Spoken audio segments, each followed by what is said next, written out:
Hai, Assalamualaikum. Apa khabar semua? Alhamdulillah, kita pada kali ini kita shoot ketika bulan Ramadan. InsyaAllah saya ingin berkongsi kepada anda amalan-amalan yang mungkin boleh dijadikan sebagai pendamping kita di sepanjang bulan Ramadan ni, yang mana mungkin kebanyakan daripada kita memang mempunyai banyak masa di rumah bersama dengan keluarga.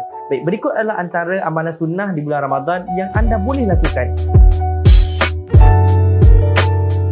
Yang pertama adalah bersahur. Bersahur bukan sahaja membantu kita mengisi tenaga untuk persediaan berpuasa, tapi ia juga adalah satu amalan yang amat dituntut di dalam Islam. Sabda Nabi SAW, bersahurlah kalian kerana pada sahur itu ada keberkatan. Hadis riwayat Bukhari. Selain bangun sahur untuk makan, elok juga mengamalkannya awal sedikit supaya kita dapat melakukan salat sunat tahajud dan juga membaca Al-Quran. Amalan kedua yang kita boleh lakukan adalah memperbanyakkan doa.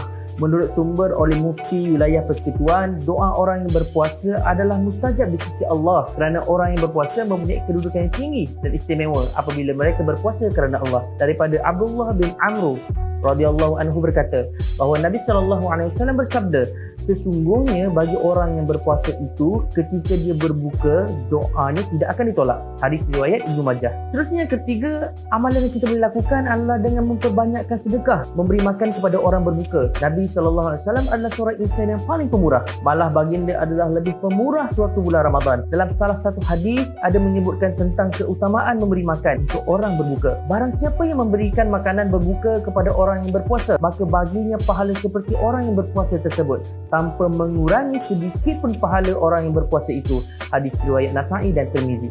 Yang keempat, apa yang patut kita buat? Menyegerakan berbuka puasa. Ini tentunya salah satu sunnah yang mudah untuk kita lakukan. Ianya adalah salah satu amalan sunnah yang dilakukan oleh Nabi SAW.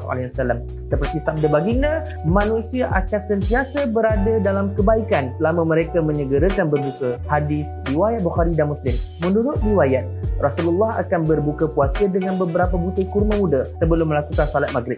Seterusnya yang kelima, saling mengingatkan kepada kebaikan. Puasa bukan sekadar menahan lapar, tapi juga mengawal nafsu daripada melakukan perkara keburukan. Dengan adanya media sosial pada hari ini, kita cenderung menyebarkan berita yang belum diketahui kebenarannya. Maka cuba jadikan bulan puasa ini sebagai titik tolak agar kita lebih berhati-hati dalam menekan butang share. Kebanyakan daripada kita bila melihat sesuatu info terus tekan share.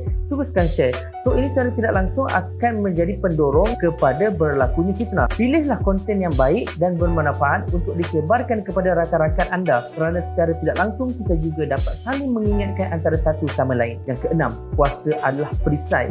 Maka janganlah dia berkata-kata kotor dan berbuat bodoh. Apabila ada orang lain yang memerangi atau mencacinya, maka hendaklah dia katakan, inni sha'im, sesungguhnya aku sedang berpuasa, sebanyak 2 kali. Hadis riwayat Bukhari. Dari hadis ini kita juga dianjurkan agar seseorang yang berpuasa sentiasa bersabar dengan menjaga emosi dan menahan diri daripada menghamburkan kata-kata cacian.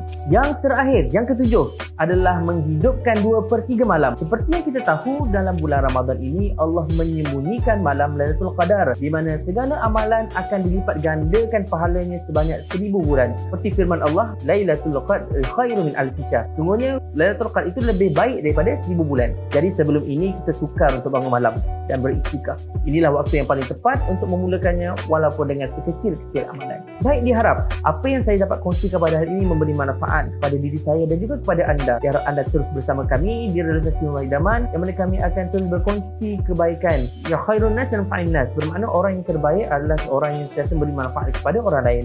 InsyaAllah kita jumpa pada masa akan datang. Qulu qawli hadza wa astaghfirullah. Assalamualaikum warahmatullahi wabarakatuh.